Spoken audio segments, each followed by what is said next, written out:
So now I get the pleasure of introducing our guest presenter today, Andy Mann. I have the good fortune of working with Andy at Muskegon Area ISD. He is our educational technology consultant and also the director of MC4 and Google certified educator, and just a wealth of knowledge and resources in our county. He has been doing some training in lots of different areas. But one of course, the hot topics is something that we're going to talk about today. So AI for educators. He's got a ton of resources. We've tried to kind of steer into directions that we think might be helpful for people in this group, but there's a lot in there. There's a QR code with a link to Andy's slides here. He's already always also put those in the chat, and encourages you all to make a copy of those as a way to be able to easily share those out with others. So without further ado, Andy, anything else that I should share with people before you get started? Nope, I think you did a great job. I'm ready to rock and roll. Excellent. I'm going to stop sharing so you can share your screen. Thank you. And let's share the sound and let's see. It says screen one here. Let's see if this is it. Okay. Yeah, good. All right. So thank you. I hope you all can hear me okay. I do recommend that you enter that bit.ly AI, and then I put region 3 ATC, all lowercase. I know you probably all use Bitly's, but ideally you should go up to file and make a copy. Sometimes I use the little shortcut to automatically make copies, but sometimes it messes up. So I thought I'd just give it to you like this and you could make your own copy. And to start with, I do give permission for you to use anything that I have created, other than putting it out on Teachers Paid Teachers. You're welcome to use it and modify it. And I've given credit to some of the people that have shared things with me. I do like to start with a little humor always. So, bless Corinne's heart. We used this at one of our trainings, and I thought this would be a good start. This is her old hairstyle and glasses, but still, you probably have seen something like this before. I'll just hit a short amount of it. I am not Morgan Freeman, and what you see is not real. Well, at least in contemporary terms, it is not. Well, you know how easy you can start making your own. They don't quite look this polished, but in about 5 minutes, I was able to find Corinne's picture, and I give you the resources here that I used. Also, just know that oftentimes in my slide presentations, down in the notes, I have additional things that relate to that slide. I just don't like to make the slides too busy. So let's just take a look here. Let's see. Can you see Corinne's screen okay? This picture of her? Yep, I hope so. Hello to my occupational therapist colleagues. This presentation on AI will help provide you with an awareness of a new group of tools, which will help save you time. AI resources will continue to expand, and we're only at the beginning. I hope you explore some of these new tools, as I'm sure you'll find something which you'll be excited about trying out. Hang on for a wild ride. Hello. All right, so just as a place to start, the fact that it turns her head and blinks her eyes and moves her mouth and all that to make it look like it's really her. And I could have even grabbed her voice and digitized her voice, but I didn't want to have to take the time. But anyways, if you want to do those kinds of things. I am not Morgan Freeman. Hello to my occupational therapist. Let's go on. So here are 3 overarching beliefs that I guess I just thought we'd just start and put it on the table just to begin with. One is AI is undetectable, that kids that are using AI for things, they have tools, and I do presentations actually on, AI detection tools, and my summary is usually they don't work that well. But so just know that you know, it's ubiquitous. AI is everywhere. You've been using it for a while, and you never even identified it and said, "Oh, this was AI." You know, it's just part of our life.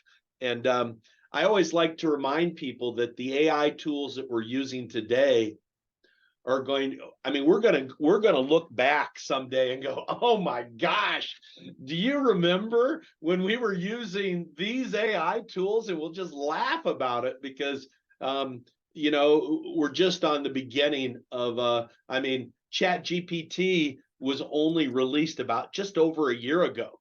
And so yeah, and it's been influencing a lot of people and being used, and the adoption rate was phenomenal. So it's also transformative. You know, I talk to teachers. I'm actually out in Ravenna this afternoon working with their school improvement team, and it's you can't put your head in the sand and go, you know, I just am not going to deal with AI. It's going to be influencing every part of our life, and it's also going to make those personal relationships that we have with our students and with our teachers even more important, because there are things that we know AI doesn't do very well, and one of those is those kinds of relationships. So and as I go along, if you have questions, you can either just jump in, or maybe Corinne or Gail or one of the people on the team can sort of monitor the chat, and then just jump in if you see something in the chat. So we're going to, first off, I love to do hands-on things to get our feet dirty, as I like to say. We're going to first model an AI tool that's called Google Quick Draw. And we're going to just take just a couple minutes to do this, and I'll escape out of here and just sort of show you how it would work. So as you come in, it's quick draw period with google.com. And what you're going to do is you're going to be asked to draw 6 different things. And if your volume is up, make sure it's muted, because it'll be talking to you and saying, you know, what you need to draw. So and then after you're done drawing the 6, it'll sort of tell you how you did, and you'll have a chance to be able to look at how other people drew that object. So it's a good example of how AI is sort of learning from you. So in this example, it says draw a canoe, and you're going to hear it say, "Oh, I got it. It's a canoe," if I get it. So here I'm drawing this canoe. I see ocean. Oh, I know, it's canoe. Hey, look at that. Then I get the next one, a cactus. Oh, great. I see street light. Or nail. Or flamingos. Oh, I know, it's cactus. Okay, you get the idea. So we're going to have you all, I'll just stop sharing here for a moment, and we're going to have you do the same thing. Once again, I'll paste that URL into the chat in case it's easier. If you happen to have a device that you have a stylus with, a lot of people like that. It makes it a lot easier here. But let's just take a couple minutes and try this out. Try it out. Smile. Give me a thumbs up when you're done, and we'll just see how you do.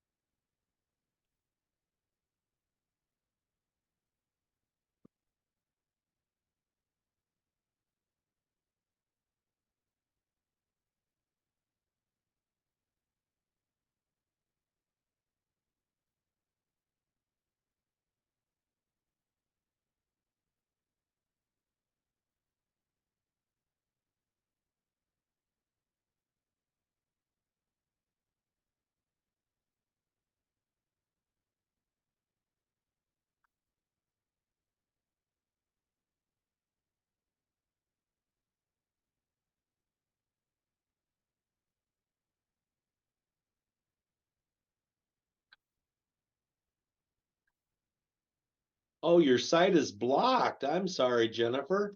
Wow. What district are you in? Hopefully you won't have that problem with all of the things we're showing today.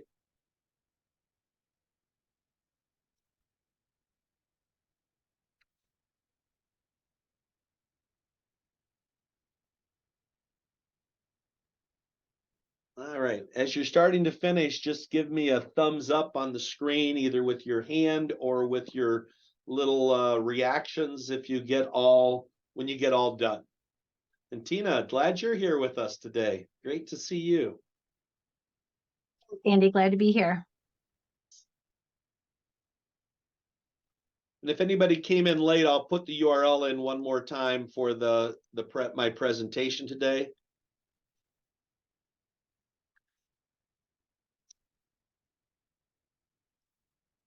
Okay, so I like to do that just as a sort of a starter because you're part of the. I mean, we're actually contributing. And what you may not realize is that as you do things with Chat GPT and some of those large language models, you're actually contributing to the overall wisdom of things it's going to use to help answer other questions. Okay, the next tool I'd like to highlight, and this is one that Corinne and Gail and the planning team have all sort of said, oh yeah, we have to include this. And this is sketch.meadowdemolab.com. So let me tell you about how it works. I have a slide number 5.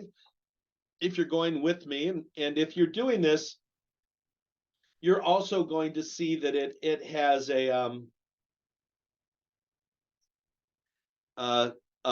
link here to a folder full of images. So, normally I have a second device showing so I can make sure you're seeing this okay, aren't you? Yep, good. Thanks for the thumbs up. So in here, that's the URL right up here on the top, and here's a folder of images. And if you so what I actually want you to do right now, this sounds like it's a lot of time, but people tend to do this really pretty quickly, is I want you to draw a sketch.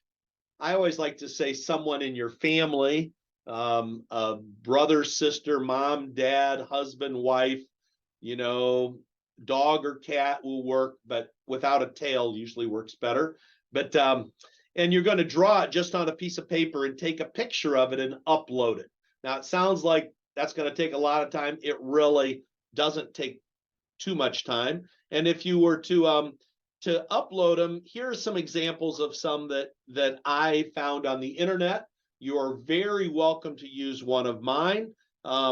It's best if the picture, let's just see if I can preview it here. Oh, I don't have that preview set up, but it's best if the picture is sort of on a white background. They're not holding anything, and each of the limbs is very distinct. The arms and the legs don't have them down at the side, have them like out sideways. But this is always a fun activity, and you can see my examples here. They're pretty simple. Now, at least within our domain recently, I don't know if this is a Google thing or just locally. Now, when you go to download something, it's a zip file. You have to unzip it or drag it out of the zip folder. I think that's a security feature. But for instance, here, if I like this one a dad, I can just click the download button, and you all have rights to all of my 9 pictures here, or 11 pictures, I guess, if you want to use them, or you can draw your own. Now, if you do draw your own, a couple of ways to quickly get it up into your computer. If you're on a Chromebook, the Chromebook camera, there is a camera app. You can actually just hold it out in front of the camera. You might have to turn off the camera for Zoom so it can be used on the Chromebook. If you have a phone, just lean over and take a picture of it, or hold it up and take a picture of it, and then you can upload it to your Google Drive and then share it on your desktop. You can't load it. Now, let me show you what you're going to ultimately do and why are we going through all of these hoops. And so when you open up this app and you say get started, and it says upload a picture. So I'll go here and see if I can go and find my pictures of my animals here. I think I have one in here that I can use. It's better if they're very distinct and not mixed in with everything else. I had some all queued up here. I think it's in my downloads folder instead. Give me just a second here to find it. And There we go. We'll do that one, Dad. So I have this picture now, and then when I say next, it scans it, and it gives me an option to crop out the part I don't want. It gives me another option to sort of fine tune it. And then what it's going to do is it's going to show me the parts that it's going to move. And here it looks like maybe one of my arms isn't very good, so maybe I can move this in like that. Nope, I guess that was okay the way it was. We'll try this. And then when I hit next, what it does is it animates it. And a lot of people think this is a pretty fun sort of thing that you can do. You can download this. And there's lots of other activities other than just this one. You can come over here and select that you want them to dance. So you can. So anyway, down under share, we have an option here to say you can copy the link, and then there's some other options you have here. Okay, so I think that. So I'll let you play along with this. I think when I come to the large scale, under the 3 dots is a download button. So once again, if I bring it up to full screen, I go down to the 3 dots, I have a choice that says download. And so I get this fun little character here that's dancing. And again, how is it doing this? Well, this is one of those examples of AI that I thought we might just play around with. I'll stop sharing here again and see how that's working for people.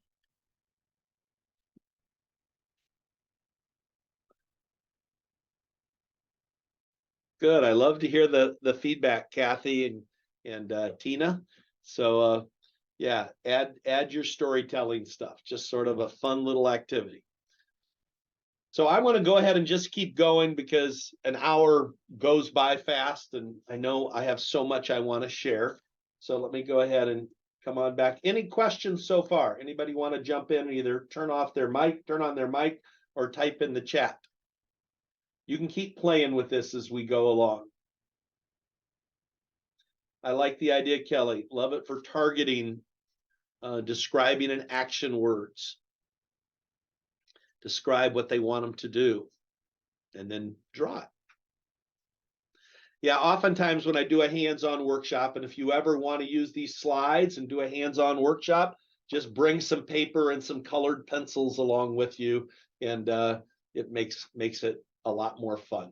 So I didn't tell you all to be prepared with colored pencils today or anything, so it was sort of quick. All right, let's get back to my screen here.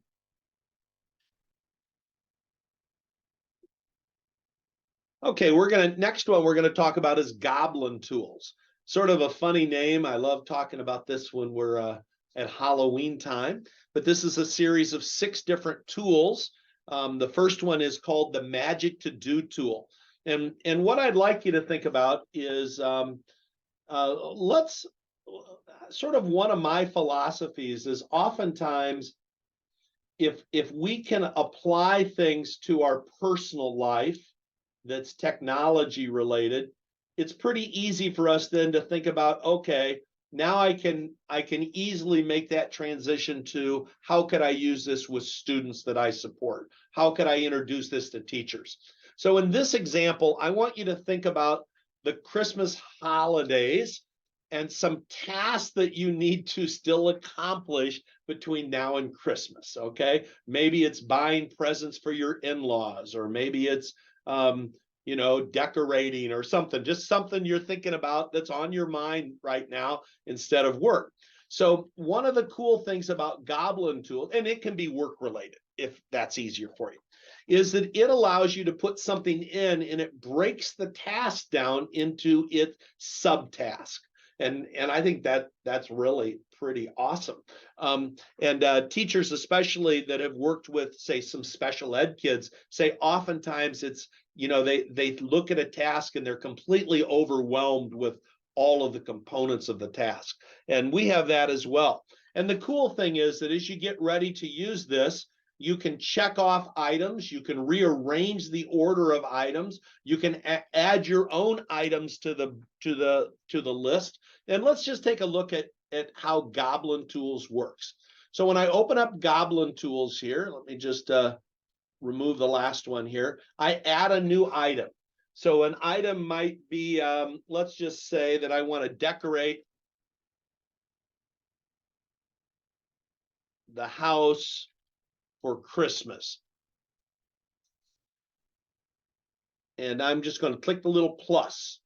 And there it is. And then there's a magic wand over here. I call it the Harry Potter magic wand. And these little hot peppers determine how much detail, do you want like every minutia or just the big ideas? So I'll leave it sort of here, and you can drag it between 5 and 1. I'll just leave it at 3 right now. And I'll hit the Harry Potter magic wand, and it's going to now give me a list of some of the things that I need to do to be prepared. Now, the cool thing is here it is, set up the Christmas tree. Well, there's probably a lot of steps to that. So I'll hit the magic wand over here next to set up the Christmas tree, and it's going to break that down into further components to be able to accomplish that task. And when I get them done, I can check them off. Yep, got that done. Yep, got that done.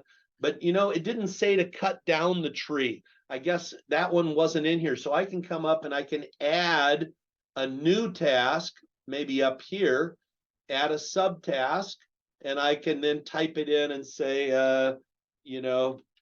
cut the tree. And I can check that off and add an item, and then I can even drag it up or down and put it in the right place in my list. And I can drag things out, drag them back, drag them as sub items, drag them up or down. I can add times, estimates for the things like this. Each of my estimates, I can even modify if it gives me an estimate of time. I can say, no, it really is going to take more time or less time.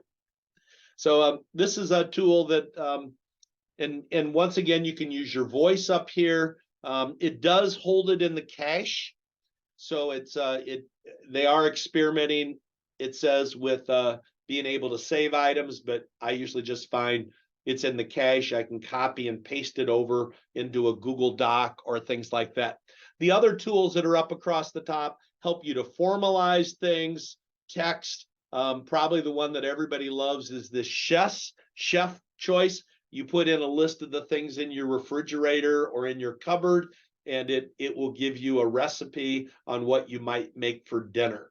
And if you put in weird things like I have ketchup and Pop-Tarts and bananas, and you put in a bunch of odd things, it'll say something like, I recommend you go out for dinner or order pizza or something like that, which I thought was a pretty good thing. So good. Yeah, thanks, Corinne. She says she loves it with students, that are challenged in executive functions. And but I find adults and kids all can find this useful just to help when you're feeling like, gosh, where do I start? And I had one person say we needed to clean the barn. How do we start cleaning the barn out? Well, this would be a good way to start right here. Okay.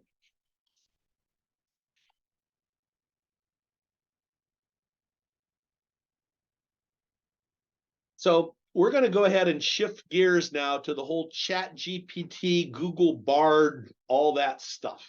Before we do, let's just pause and see if there's any questions or comments in the chat that we want to add here. I'm monitoring it, or anybody want to unmute and join? Andy, so far, have what you've shown us, has that all been free? It has. And I especially like this last one, the Goblin Tools. Well, I like everything I've shown because you haven't had to log in. Woo-woo! but we're getting ready to enter into some tools that are login required.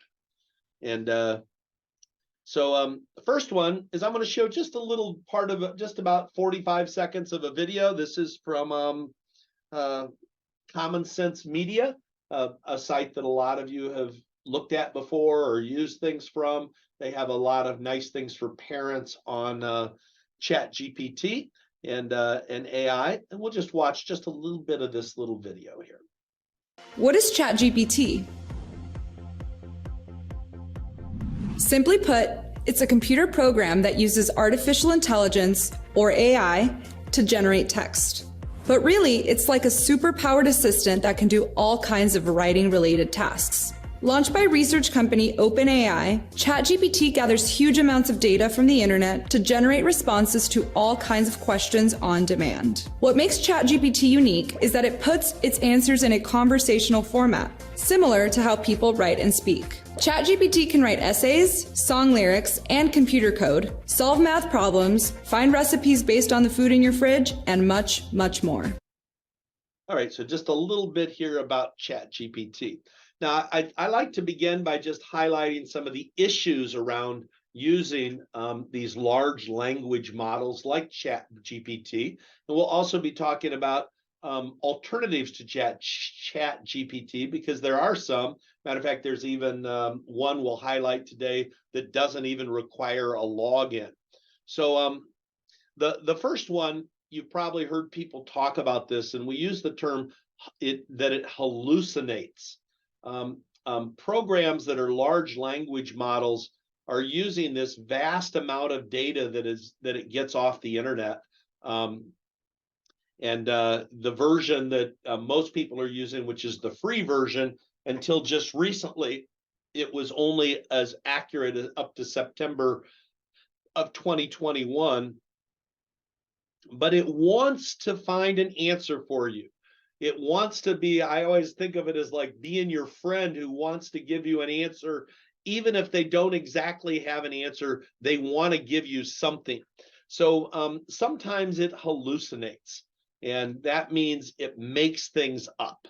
So we've had, I'll just share right over here, this lawyer in New York was presenting to a judge on a case, and he had some of his friends say, well, if you can't find examples in the cases by doing a Google search or using your other search tools, you might want to try this new tool called ChatGPT and see what it can find. Well, he used it. It found some stuff, but it wasn't real stuff. It made it up. And this lawyer got called on the carpet by the judge, was fined. He was actually part of a team. They were both fined $5,000. They were threatened with losing their law license. And I loved it. He said, I could not fathom that ChatGPT would produce multiple fictitious cases. He said, I just couldn't fathom that. Well, he can now. I'm sure he's, after getting called out on that, all people that are using this now are checking it. So a couple things just to know is that it's not always right, and it can be biased. If you said to it, if you ask ChatGPT, and we'll look, Bing actually, or Bing Chat can actually generate images now. And if you said, I would like you to generate an image of a migrant worker. Now, I want you to think about that. It's looking at all these examples and pictures of migrant workers that it's found out there.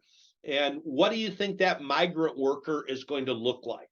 Or if you said, generate an image of a terrorist, well, that's very biased when it does that. That's like stereotyping.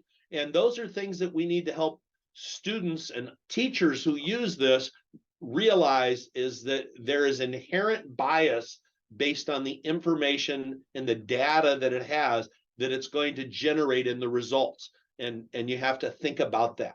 If you said, I want you to give me a picture of a judge, well, guess what? It's going to show a white male judge about 90% of the time, and more than 30% of the judges out there are female judges.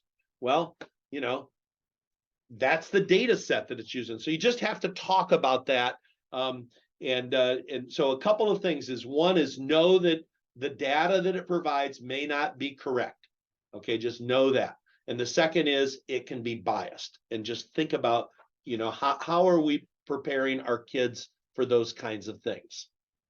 Some guiding principles: know that it can fabricate information. It's not a person. Even though it sounds like it has a personality, it's a computer responding. Give it a lot of context when you're doing things. We'll talk about prompts in a minute.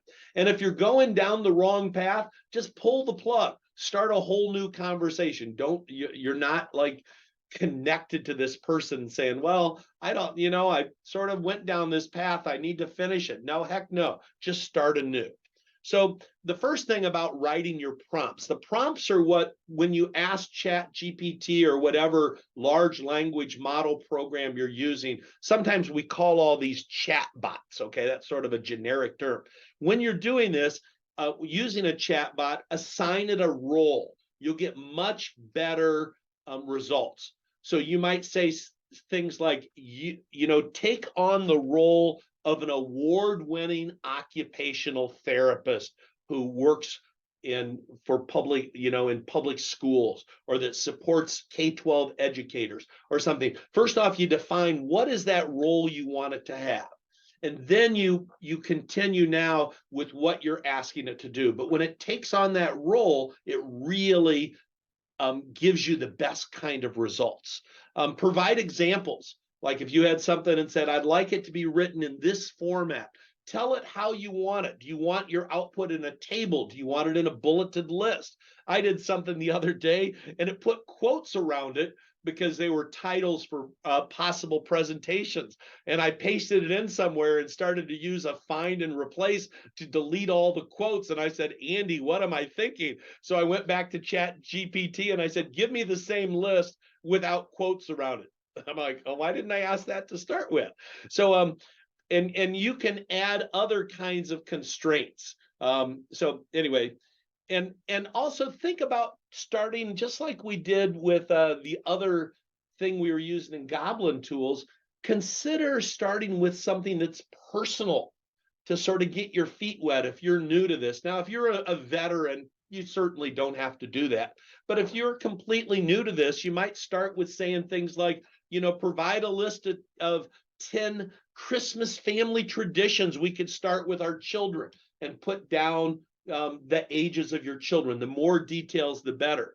Or Christmas seems so commercial. What are some ideas that we could do with our family where we focus on giving?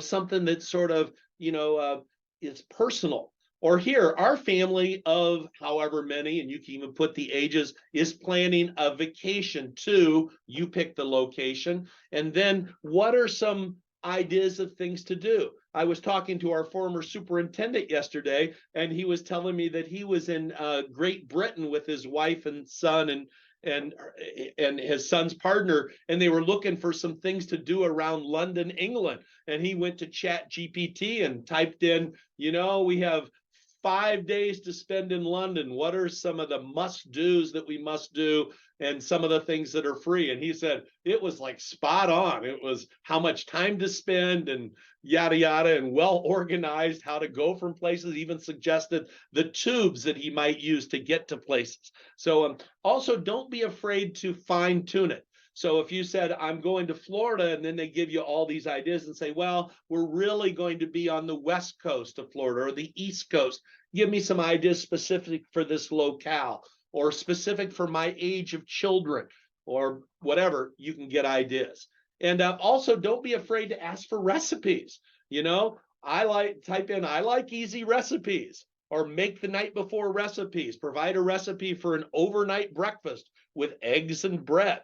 And it's always funny because it responds like, sure, I'd be happy to do that. Breakfasts are fun to have. So anyway, so those are some ideas to get you started. So we're going to do some exploration time.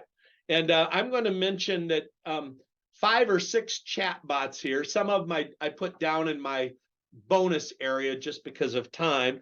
But the first one is Chat GPT. This is the one that a lot of people are talking about. So it may or may not be open for you. You may go to this and go, oh, it's blocked. Well, don't worry, we got a backup. Or you can use it on your phone. There is an app, a Chat GPT app. So a few things you just need to know about Chat GPT. Number one is that if you sign up for the first time for an account, not only is it going to want an email, like sign in with your Google, it's going to want a phone number, your cell number. And a lot of people sort of, oh, I don't want to give them my cell number. They're going to be texting me. Nope, they're not going to do that. They only want it for one purpose. That's to validate that you're not a bot. You know, if you have a cell phone number, they think you're not a bot. They're going to send you a code. You enter the code, boom, now you're in. And you can actually use your cell phone number 2 times in Chat GPT. So you could use it both for a personal account if you created one and for a professional account with your professional email. The 3.5 version of Chat GPT is free. There are a lot of people that feel like if they upgrade to the 4.0 version for $20 a month, it gives them a better response, more things, faster, and they're right. So if along the way you go, you know, I want to spend an extra $20 a month, I can justify it. The people I talk to say it's a good investment. I haven't done it yet, but we'll talk about alternatives here in just a minute.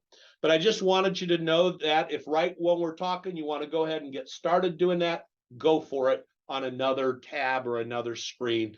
A few other little things to know is every time you have a conversation with a chat bot like this, you can either start a new conversation or you can continue and build on the one you're on. Matter of fact, that's one of the strategies that's really good, is for you to continue to fine tune the conversation you're having and ask it additional things related to that topic. So until you start a new chat by clicking up here, you're still continuing with the one that you have started with, which is really nice. In addition, it also keeps track of the ones over here on the left-hand side, so you can go back to get it before. You can even share the results with somebody. There's a button for sharing it. So this is the first one I want to highlight. The next one is Google Bard. Bard is Google's chat bot, large language model. It does have to be enabled by your Google administrator. So if you go to bard.google.com and you're like, oh, great, it's going to work, and you click and it says, sorry, it's locked down. Now, 2 options you have. One is you can sign in with your personal account if you can do that on yours, and then you probably can use Bard. You could also use it on your phone, but just know, and there's some nice things about Bard. It has built-in modifiers right here. It has a little microphone that you can ask your question using the microphone. You can even upload an image. So I could upload an image of something and it can use its artificial intelligence to analyze that image and say, you know, what is the breed of this cat? Or, you know, is this an alligator or a crocodile? Stuff like that. And then, yep, thank you, Tina. We're almost there.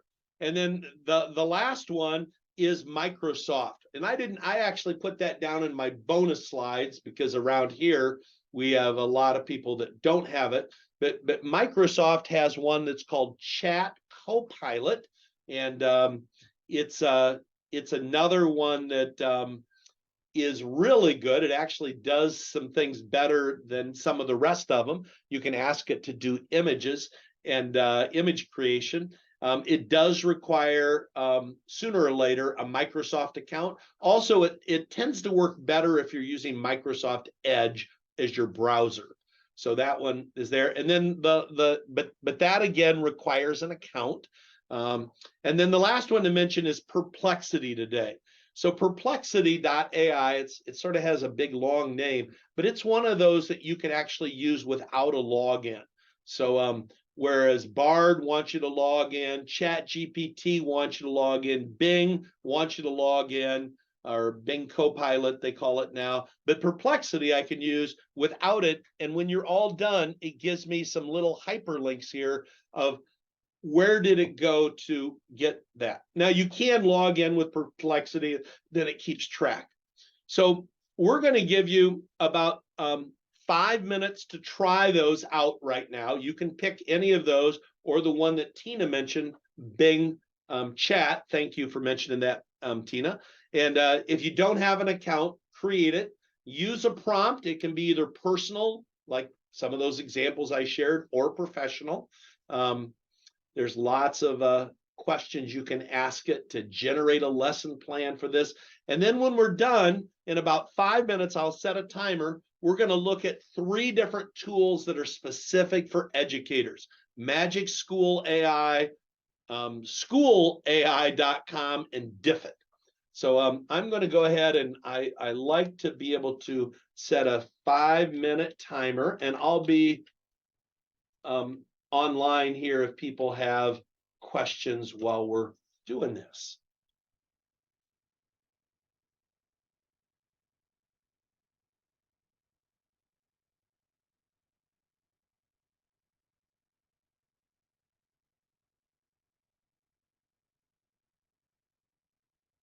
Usually I play music during this time, but I won't play music.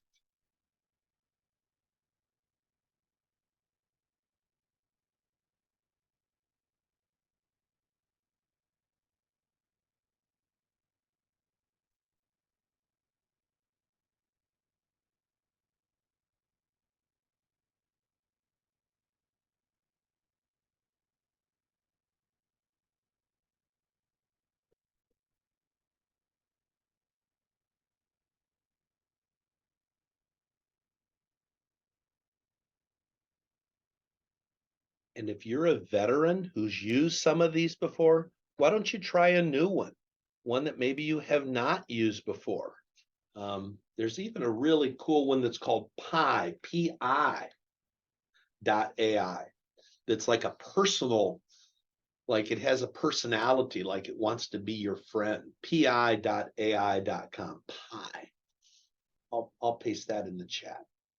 It's in my bonus material.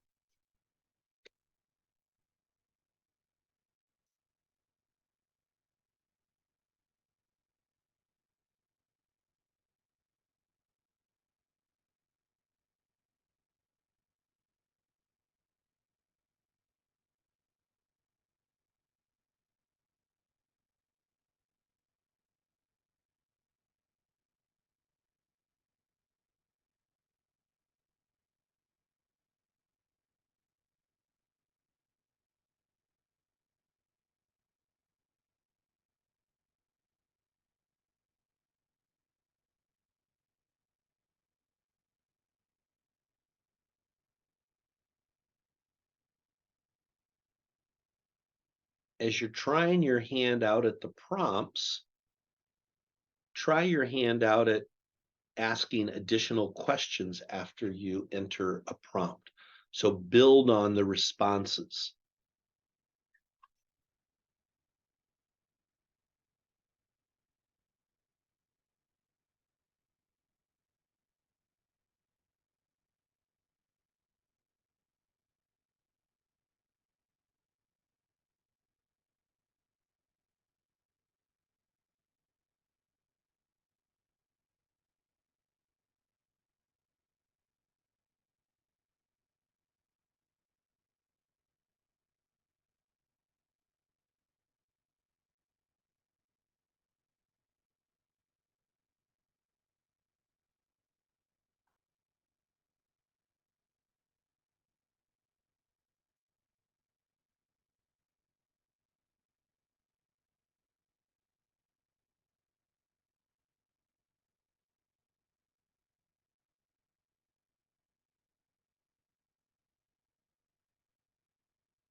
Great suggestion, Tina.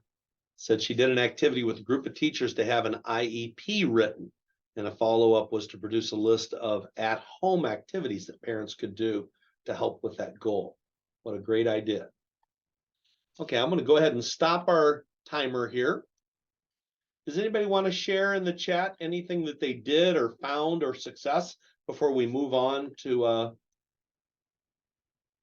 and you can unmute your mic if you wanted to.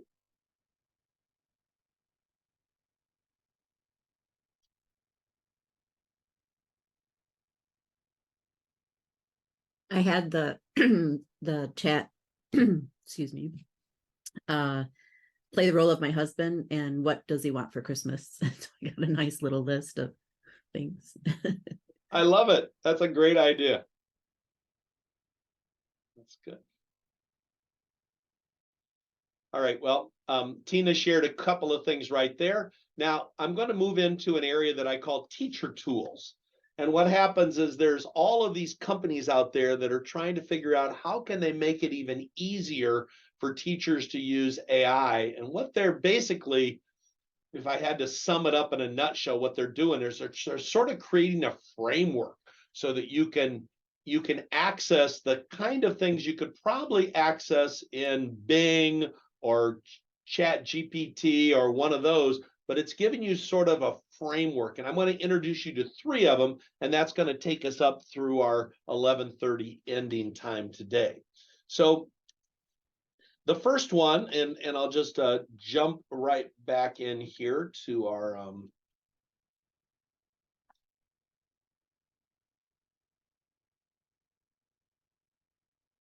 as we're looking at this, the first one is Magic School AI, and this one has over 50 different tools, and I did recently learn that after the first of the year, they're going to have a freemium model where some tools will be free and some won't.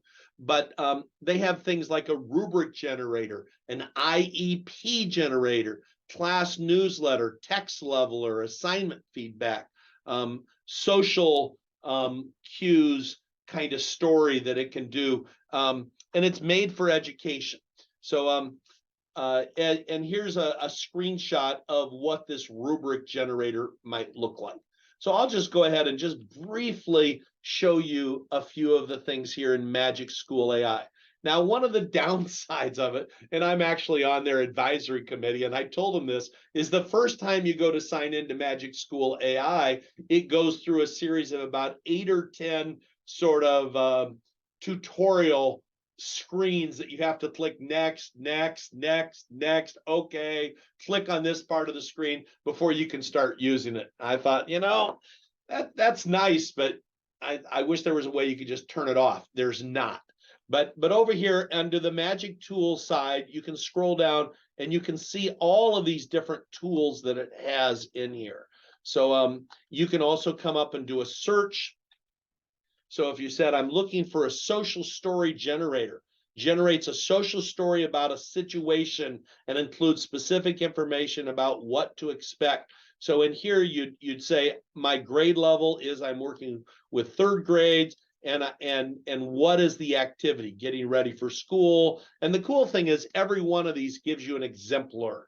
So if you're like, well, give me some ideas, you can click this exemplar, and then it says, and this is the trip to the dentist. And it sort of, creates this story, and I can shorten it or lengthen it. I can translate it to another language. And it was very simple. Just generate a social story about there. So over here, these are the Magic tools. It also has a history. So if you come over here and you've done one and say, I want to look back at this song that I generated, and here you can go back and one of the tools is a teacher song generator where you put in, I can say, I want to write this song about Gail Evans, and I want it to talk about, I'll write in some of her qualities, and I want it to be to the Beatles, All You Need Is Love.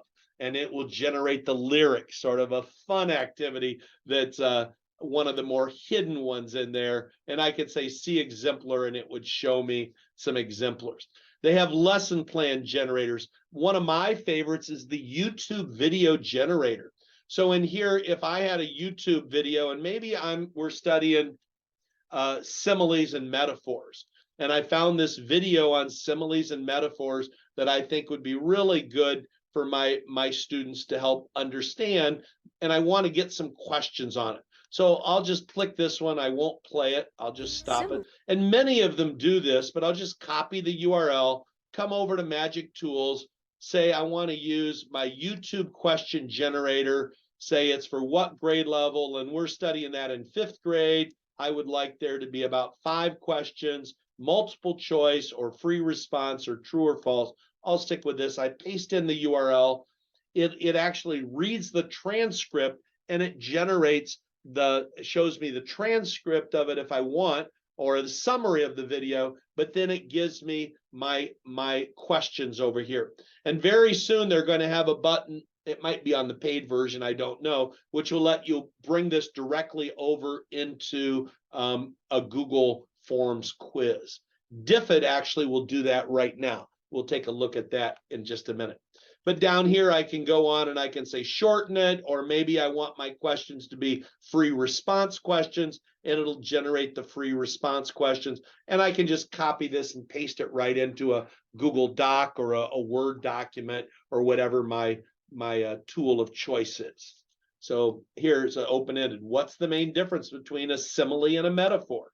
You know, according to the video, what does the word simile mean? And it gives you these. And again, there's more than 50 different tools. There's a great rubric creation tool, because rubrics are so useful and take so much time to create. And this is just an amazing tool called Magic School, and they also have their own chat bot. The next one I want to highlight is called School AI. And I only have about 6 minutes left, so I'll go quick here. And each one of these sort of has its own little cool strength. Well, one of the things here is it has this thing called spaces. And spaces, let me come back over here to the start of it. Okay, let's see. If I click discover, it allows me to come down here and create a space that might be a bell ringer space, an exit ticket space, or I could pick one of these areas down here. I was working with an English teacher on Friday, and he actually said, you know, I'm looking for a space for a book we're reading, and we're reading Animal Farm. And so we were able to come down here and find Animal Farm. And what it does, here, I'll just pick the Diary of Anne Frank as a good example here. It gives a space that you share with your students, and then your students have this custom chat bot that they can interact with. Sort of neat. And so here, if I said launch this, it creates this activity. I share this activity. I'll go ahead and copy it. I'll paste this into an incognito window to show you what it would look like for my students. And my name is Bob today, and I'll join this. And now it's this custom chat bot, and you can even customize it and give it some ideas of things you might want it to interact with. It's sort of a single focused chat bot that's designed for working with your students. And now I can start having this dialogue. Imagine you're in a time, I can speak it. Imagine you're in a time where you have to stay hidden and quiet, where your words in a diary are your only true escape.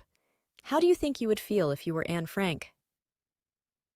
And I can once again use my voice to input it, or I could input it like here and input my messages by typing it in. And it's having this dialogue with me. And what it can do is it can do this with every single one of your students in the class. Now, the cool thing about this is when you get all done with this and you come back over to your spaces is, and I'll just look here at this one on Animal Farm, you can look at each student and you can see how what was their dialogue like. I can click over here. It also generates insights based on what kind of discussion those students were having with this chat bot. So it's a specific thing. So this is something pretty cool to school AI that others don't do. It does have other things like over here in create, I can create my own little chat bot. They have tools similar to some of the other tools. They're hidden up here under their tools button. And so I have multiple choice quiz and behavior intervention plan here. And I'm like, well, let me check that one out. Let's generate. It says, what's the grade? What's the problem they're having? Generate this behavior intervention plan. So once again, this one's called schoolai.com. It has a great little set of features that I think teachers are going to just love using. Diffit.me is a third tool I wanted to highlight today. And this one, when I come up to use it, I can enter any topic and it will generate sort of a story or text or summary for that topic. Or I can insert a URL from a website or a PDF or a YouTube video, or I can just type some text in or paste it in or upload a PDF, set the reading level and the language. Then what happens is after it gets done, I'll just show you this one on metaphors that it generated. This was from that same YouTube video. This is the kind of thing it generates. It summarizes it. It provides the main ideas. It generates the vocabulary words and the definitions. It generates a multiple choice quiz, and it short answers and open-ended prompts. And it does all that, but this is the thing that gets me really excited about it. Over here where it says export and share, there's over 70 different ways you can export this, and some of them go right to Google. So if I said, I would like this to be a Google Forms quiz, I would like this to be a slide deck, and it gives you all of these different things that are all built into it. Now, the gotcha is that they're giving this away for free until the end of January. And then in January, they want that there's going to be a free version and a professional or pro version. And they tell you what's different. And they really want schools to buy this for their whole school.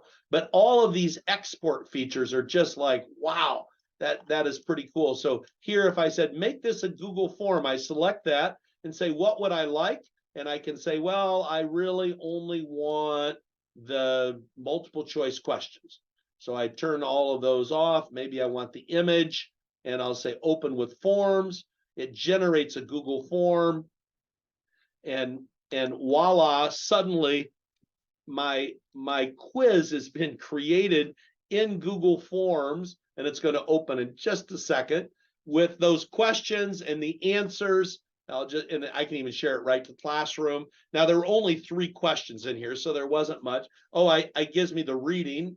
Oh, it looks like it gave me everything. But here are my questions. I thought I told it not to, but it gave me those questions down here. And each one, it even marks the correct response. Well, I think that's pretty awesome. Okay, so let me go back here. So in closing, here, we've highlighted Magic School. I selected 3, and some sample input. We highlighted schoolai.com and Diffit. And I'll just say that one of my big goals when I work with teachers is trying to help them understand how we have to start assessing learning differently and teach kids to cite and use proper citations. And I won't show this, but this guy is the CEO for code.org. And basically he says our biggest fear in schools is that we don't change how we're teaching. So I want to thank you all for your time. I do have some bonus stuff in here you can come and look at, but if I can help you, let me know. Awesome. Thank you so much, Andy. I always love it. I've been a part of Andy's AI presentations. I think this is at least the 3rd time, and I'm always picking up new tools. Like there's just new stuff popping up all the time. So, but that was incredible. Thank you. There was a question about the last tool that you showed, the Diffit. Is it, was that Kristen, was that you? You asked about, I'm trying to pull my chat back up. Okay, so is Spaces in School AI free? So The what Spaces. School AI is doing is they're giving you so many like tokens that you get for free. So it's the way it works with a lot of these, is they're giving you so much for free, and then there's things that you have to pay more for. And I understand. We get a paycheck every day. They have a staff that wants to figure out how to get a paycheck. I understand. And sometimes the free version is enough for what you want to do, and sometimes it's not. A number of these AI programs are hoping a whole school will get excited about a program and buy it for like all of their building. But try it out, and see what you think. So that Spaces for School AI is something that is free. Your school may have to unblock it if it's blocked, and stuff like that. I do, down in our bonus section, I had to leave this on the cutting room floor because of time, but I do have some information about using tools to generate images. I will mention that Bing or Chat, it's called Bing Chat or Copilot now. They have that built in, and it uses a program called DALL-E, DALLE 3, and you can tell it to draw an image of and describe what you're using. It does it automagically, and that's pretty awesome. Many of you are already Canva users, and Canva is Pro is free for education. You can go to canva.com/education, and it will validate your domain that your email is really school provided, and then you'll be upgraded. And they have some wonderful AI tools, including a text to image creator that's pretty robust and pretty advanced, and that's built into Canva. I know some of you are already using it. And I have some other slides of other image creation tools in AI in there. We just didn't have enough time today. So Thank you, Andy. I know it's hard to pare it back to an hour, and it gets harder every time.